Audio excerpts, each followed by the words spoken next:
Bendiciones, amada familia Epicentro, que Dios bendiga sus vidas. Les enviamos un gran abrazo desde aquí de Quito, Ecuador, a todos aquellos que nos ven desde Venezuela, Chile, Colombia, Argentina, algunas ciudades también aquí en el Ecuador. Saludamos a la iglesia hermana en Caracas también, los pastores Linares. Y les enviamos un gran abrazo a cada familia que nos permite llegar a sus hogares con el mensaje del Evangelio. Si tú te conectas por primera vez, si alguien te pasó el link, te abrazamos, te damos la bienvenida también y creemos que Dios tiene algo preparado, hermoso para tu vida, para nuestras vidas, para nuestras familias. Así que préstale mucha atención a lo que Dios quiere hablarnos el día de hoy. Iniciamos esta serie la semana anterior acerca del servicio y queremos introducirnos un poquito más en qué es servir y por qué es tan importante y por qué el servir a otros trae no solamente ese contentamiento, sino plenitud como seres humanos. Hablábamos la semana anterior de que fuimos creados para buenas cosas. Cada uno de nosotros fue creado, dice la Biblia, para obras que Dios preparó de antemano. Por ahí en el camino nos desviamos un poco de esas obras, porque no llegamos a conocer o entender a Dios, nos hemos alejado de Él o tal vez hemos tenido una idea de Dios superficial, religiosa.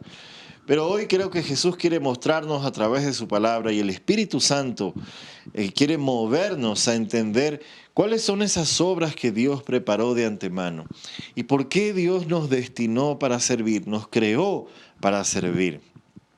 Si bien también recibimos de otros, el ser humano está inclinado o tiene algo en su ADN, en su alma, esta condición de servir. Lamentablemente muchas veces en el camino con estos desvíos sucede que terminamos sirviendo a lo que no debemos o estar apegados a cosas incorrectas y nos encontramos en dilemas de vida, con interrogantes, si debemos continuar o no en cierto puesto de trabajo, si debemos seguir o no en ciertos ambientes donde tal vez hay corrupción, hay cosas que no están bien y que vienen calando en nuestra mente, en nuestro corazón, en nuestro carácter.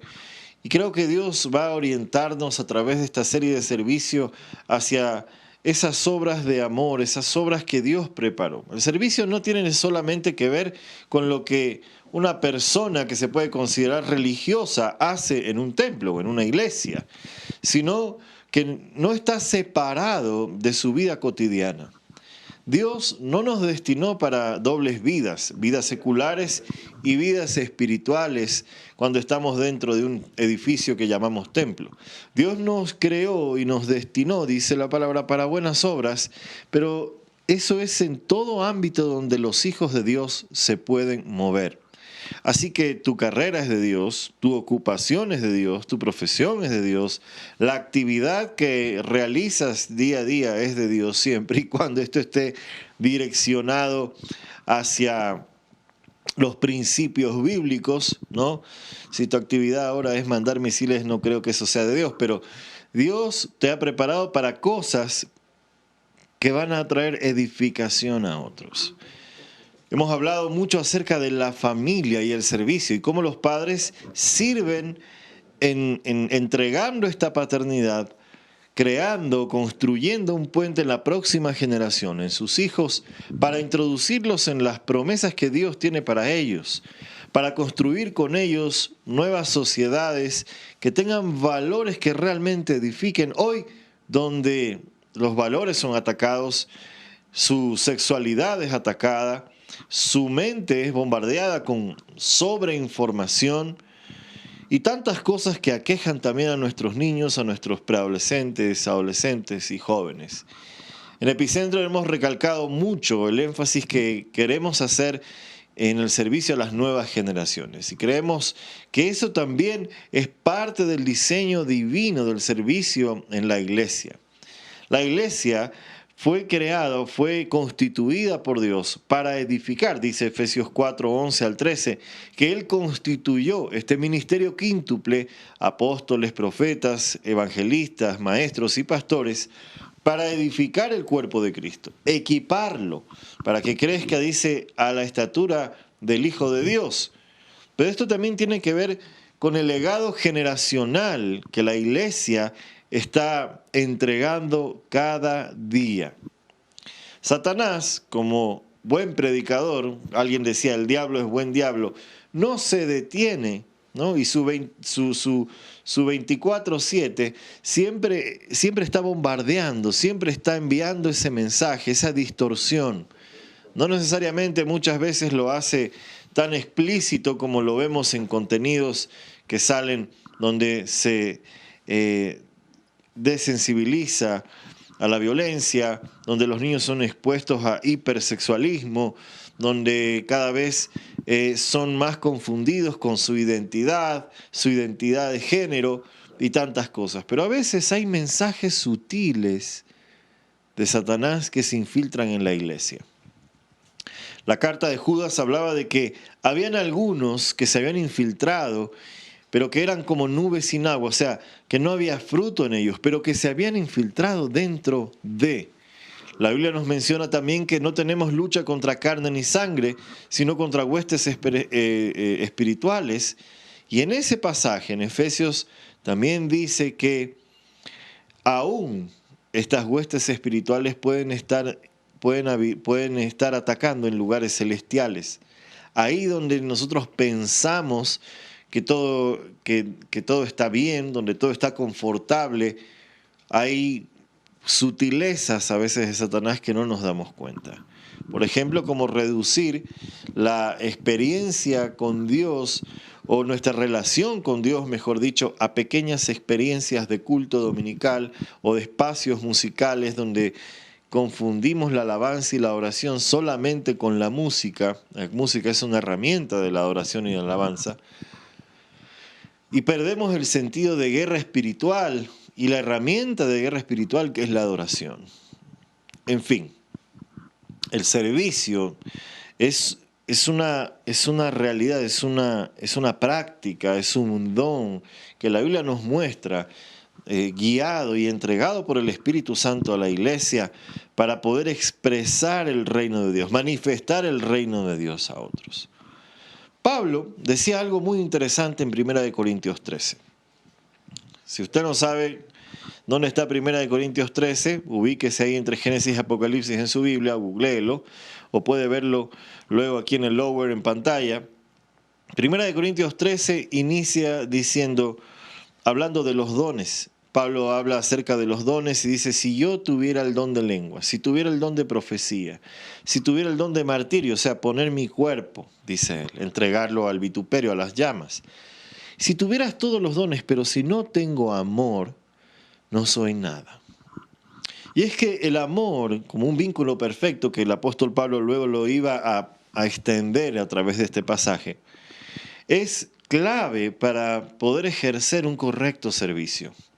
Muchas veces queremos estar dentro de los ministerios, dentro del servicio, estar haciendo muchas cosas para los evangélicos, muchas cosas en la iglesia o muchas cosas para Dios, pero realmente debemos preguntarnos si estamos o hemos sido llenados de ese amor del Espíritu Santo por aquellos a quienes vamos a servir.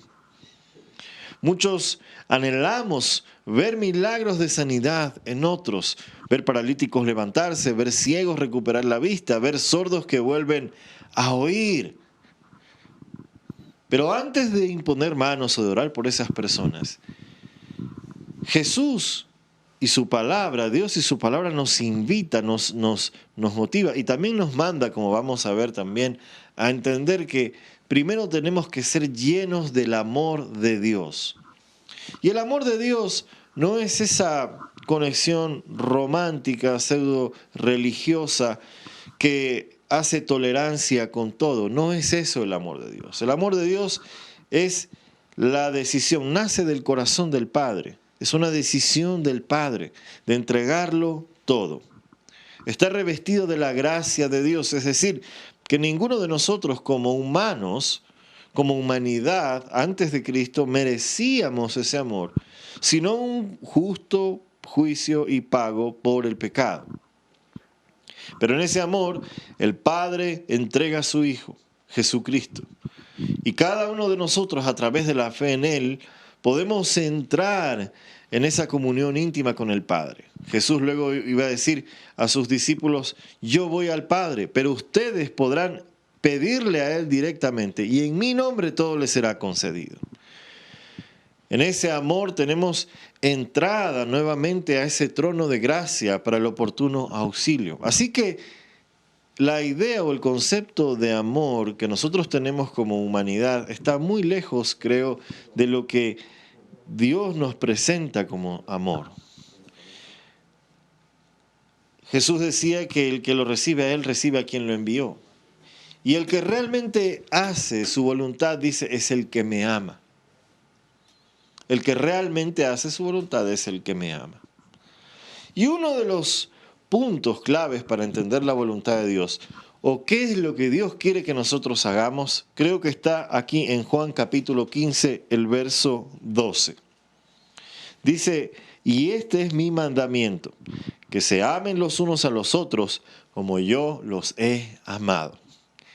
Y Jesús había enfrentado desde muy pequeño y joven, durante su crecimiento, su desarrollo y luego su ministerio, mucha oposición. Entraba a una sinagoga y cuando salía no recibía la felicitación de qué buen mensaje, qué buena prédica, sino que muchos lo querían tirar por un barranco. Muchas veces Jesús, después de hacer un milagro, lo que recibió es que algunos le dijeron que hacía los milagros por el poder del diablo. Y tantas cosas que tuvo que sufrir Jesús luego de servir o entregar ese poder, ese reino manifestado. Aún viéndolo, aún viendo el avivamiento que él traía, muchos no reconocieron y rechazaron esa venida del Mesías. Pero a pesar de todo, Jesús los amó. Aún en la cruz dijo: perdónalos porque no saben lo que hacen. Jesús nos introduce en una idea de amor no solamente sacrificial, no es tolerante con el pecado, pero es un amor que mira por encima de las imperfecciones de la humanidad y apunta hacia el propósito eterno de salvación. Y y toma la decisión de amar y entregarse a sí mismo.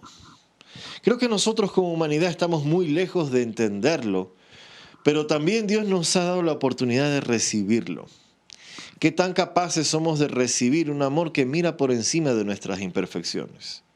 Tal vez para muchos es una oración que hace mucho tiempo están haciendo. Hoy muchos se sienten solos, se sienten rechazados, algunos tal vez se sienten abandonados, han cortado relaciones familiares, hay cosas que han terminado mal, hay ciclos de círculos viciosos de relaciones que tal vez no terminan, cosas tóxicas que dañan su relación, su vida. Y muchos claman por encontrarse con ese verdadero amor. Hay personas solteras que están orando por encontrarse con ese amor que realmente llene los vacíos de su corazón. Pero el ser humano es totalmente imperfecto e incapaz de completar la felicidad de otro ser humano. No hay la virtud en nosotros como humanos de traer plenitud de amor. En el matrimonio hemos entendido que no me caso con alguien o no contraigo matrimonio con alguien para hacerlo feliz. Si yo dijera que mi esposa me hace feliz, estoy anclando esa capacidad de amar y felicidad en una persona, que aunque amo mucho a mi esposa, debo entender que es muy limitada, así como yo, para completar su felicidad. La felicidad tampoco puede ser completada por una religión, porque muchas veces la religión traerá fronteras entre personas.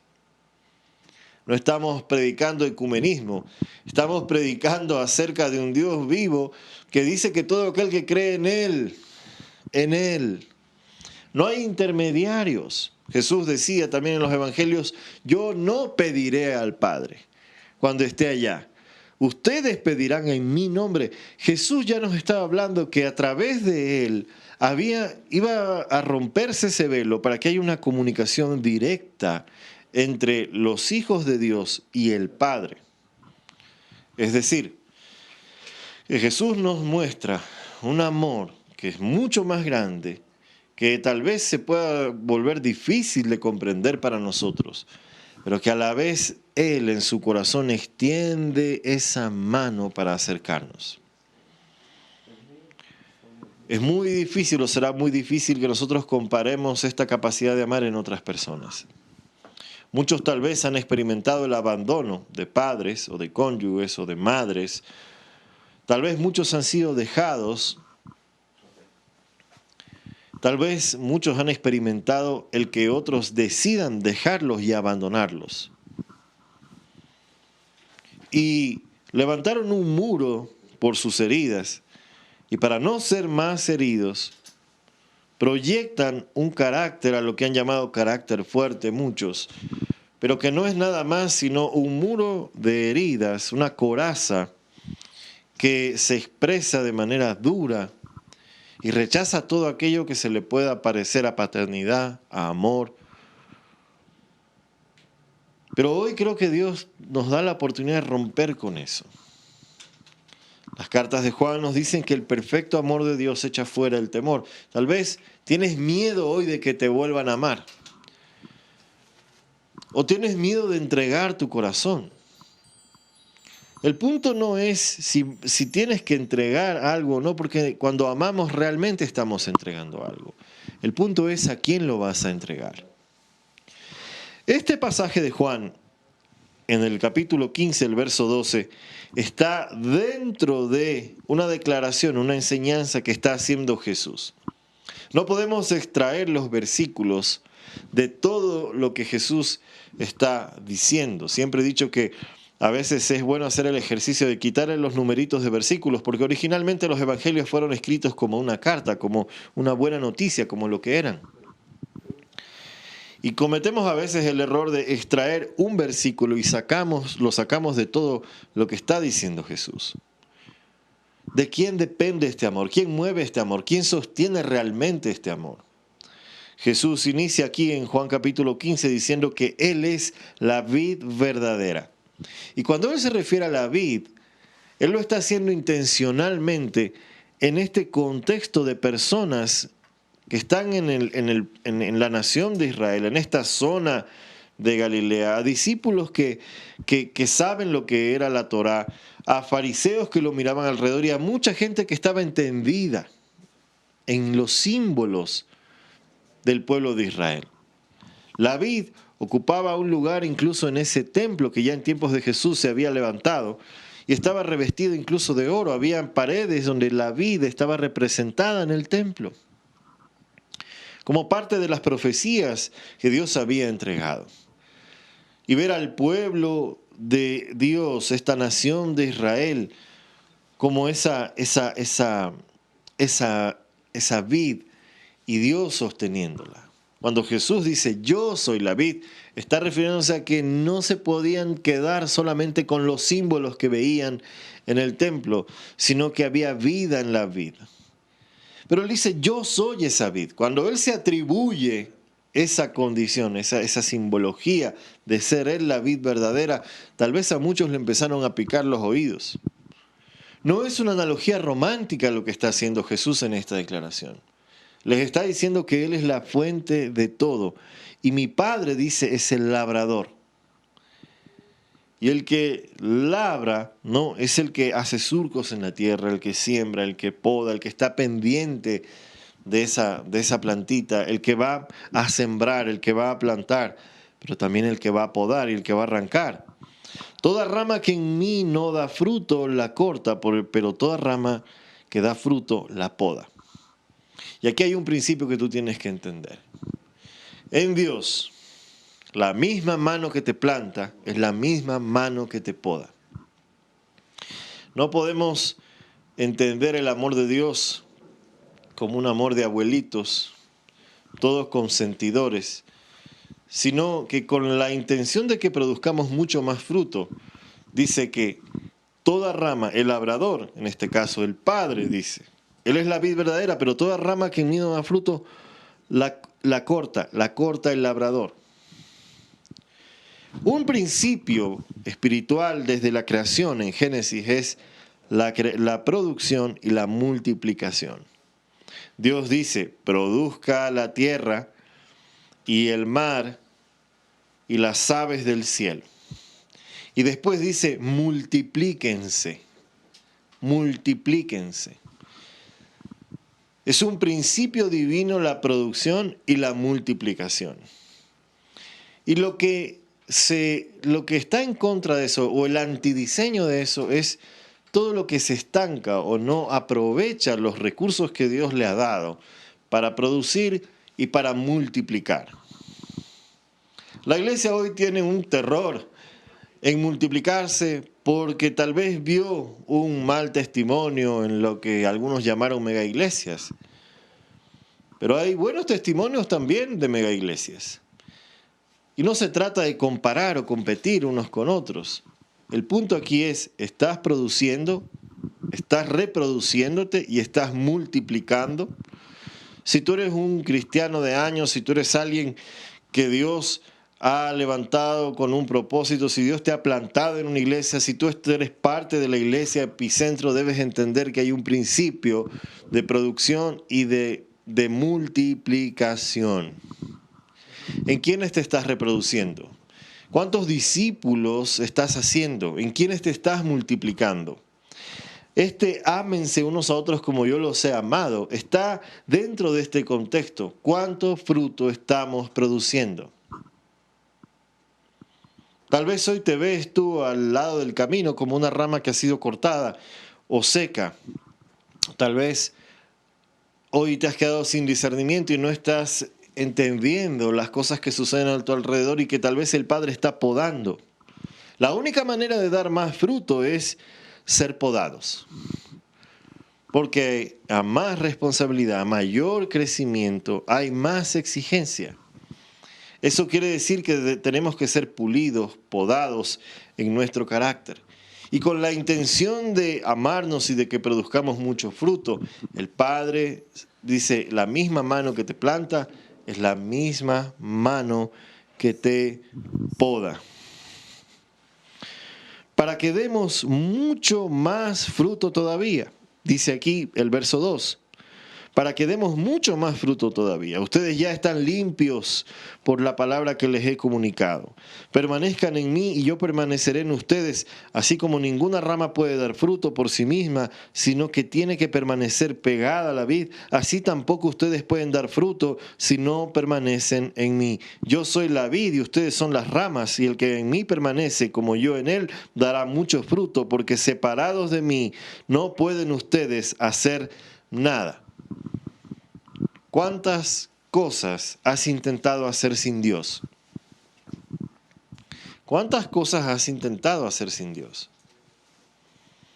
Y aunque no creas, tal vez hay cosas muy pequeñitas que nosotros creemos que no necesitamos la dirección de Dios para aquellas cosas.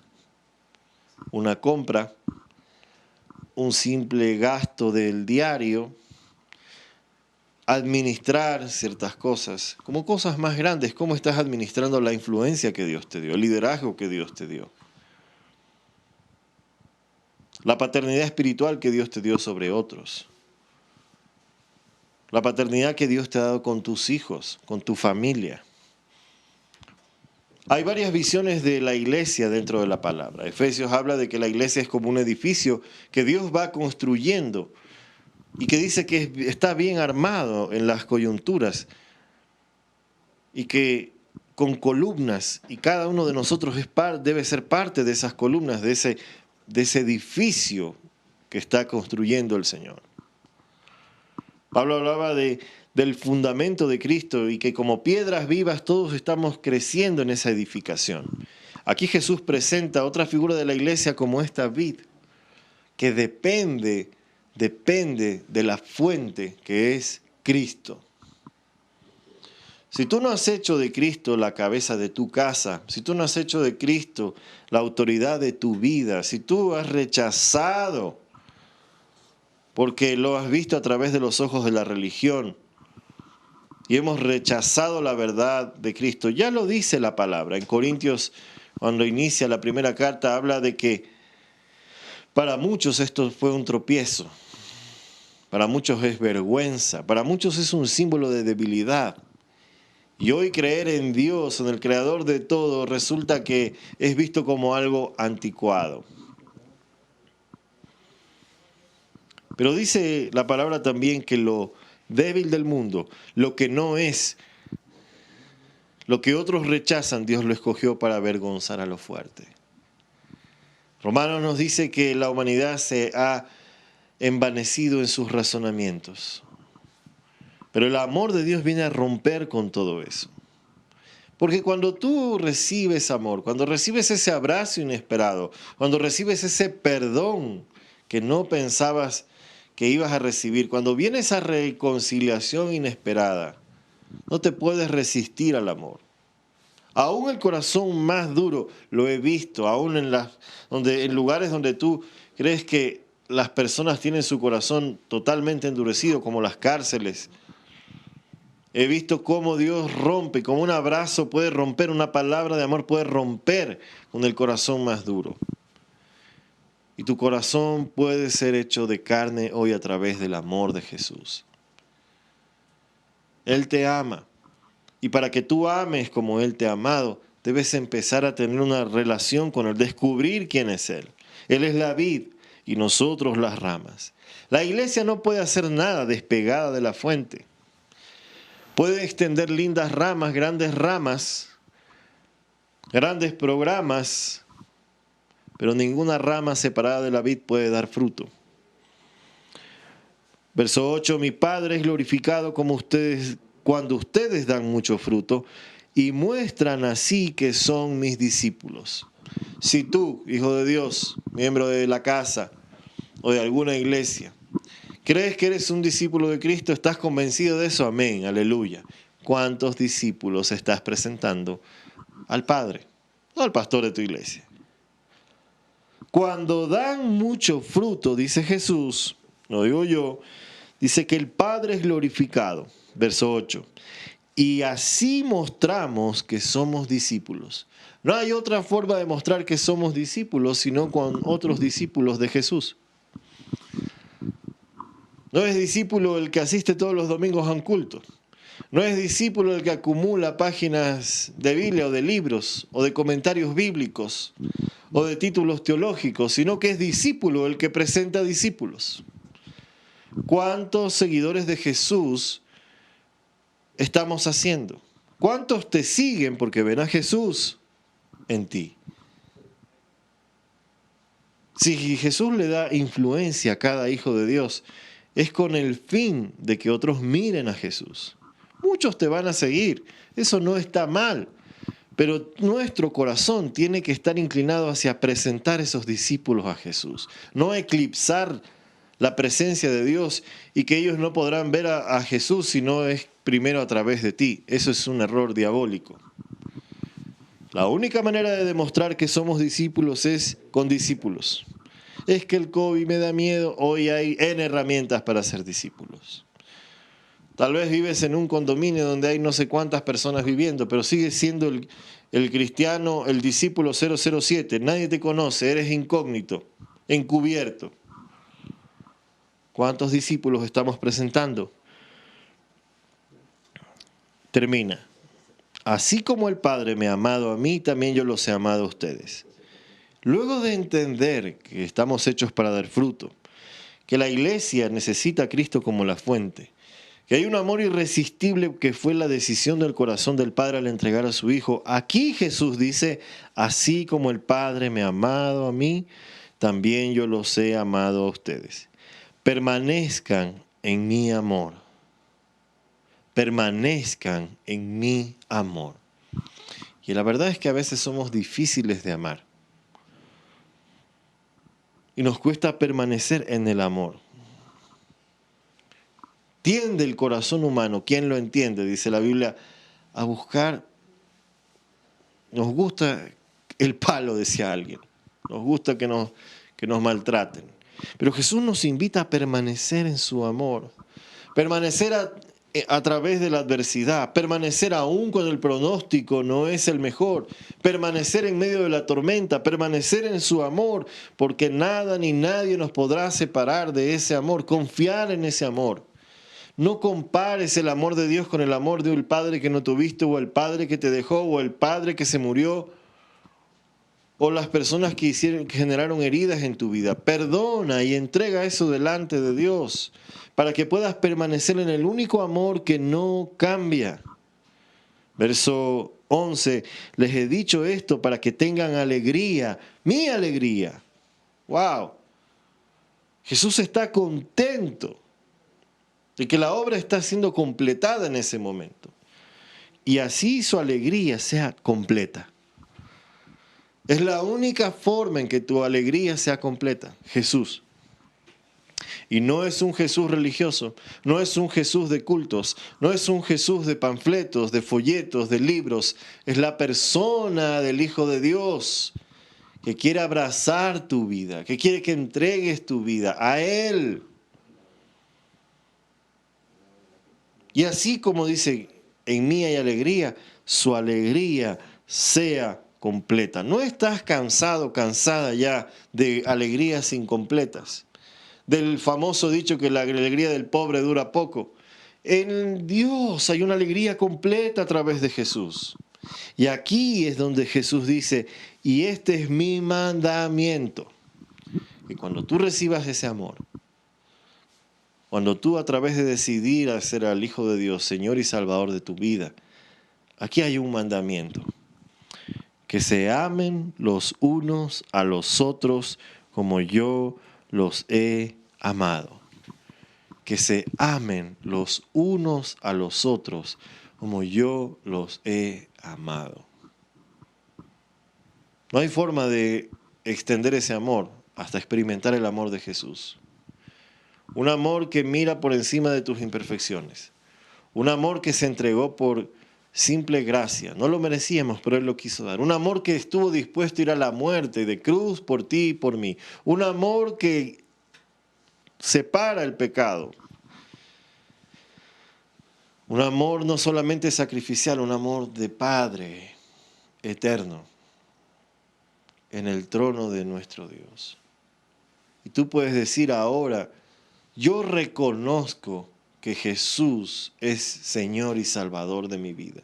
Yo había escuchado de este Jesús, pero ahora puedo ver a través de su palabra y oramos para que el Espíritu Santo ahora en tu corazón, en tu mente, obre y tú puedas percibir esta verdad de la palabra de Dios. Y hagas de Cristo Señor y Salvador de tu vida. Si tú nunca has hecho esta oración, puedes decir, yo reconozco. Romanos 10:9 dice que si tú confiesas con tu boca, reconoces en tu corazón y crees en tu corazón que Jesucristo es el Señor, con todo tu ser, serás salvo. Ese amor ahora está delante de nosotros para darte salvación, para darnos salvación. Y dile, Señor, yo quiero que tú perdones mi pecado. Yo me arrepiento. Reconozco que tú eres Señor y reconozco que solamente tú puedes salvarme. Hazme una nueva criatura, una nueva mujer, un nuevo hombre, un nuevo hijo, una nueva hija, un nuevo esposo, una nueva esposa. Trae salvación a mi vida. Y añade Jesús a este mandamiento porque dice, nadie tiene amor más grande que el dar la vida por sus amigos. Ustedes son mis amigos y hacen lo que yo les mando. Y si antes te veías como enemigo de Dios, ahora Jesús dice, a través de este amor, tú y yo somos amigos. Tú y yo somos amigos. Él quiere reconciliarte con el Padre. Solamente es amor. Así que déjate amar por Dios. Y deja que Jesús sane toda herida del pasado. Toda herida de un amor imperfecto en la humanidad. Para que puedas mirar ahora con sus ojos las oportunidades de ser amado y de entregar amor. Que agradan a Dios. Que Dios bendiga tu vida, bendiga tu familia. Y que este amor de Dios sea manifestado en tu casa. Y que en cada familia haya certeza y haya manifestación de esta verdad. Ámense, dice Jesús, como yo los he amado. No dejes de escribirnos, de conectarte a Epicentro UIO en nuestras redes, en Instagram y en Facebook. Recuerda epicentro@gmail.com. Queremos saber de ti también y de compartir este mensaje con más personas que necesitan de este amor de Jesús. Tú lo recibiste hoy. Es hora de compartirlo. Que Dios te bendiga. Hasta la próxima.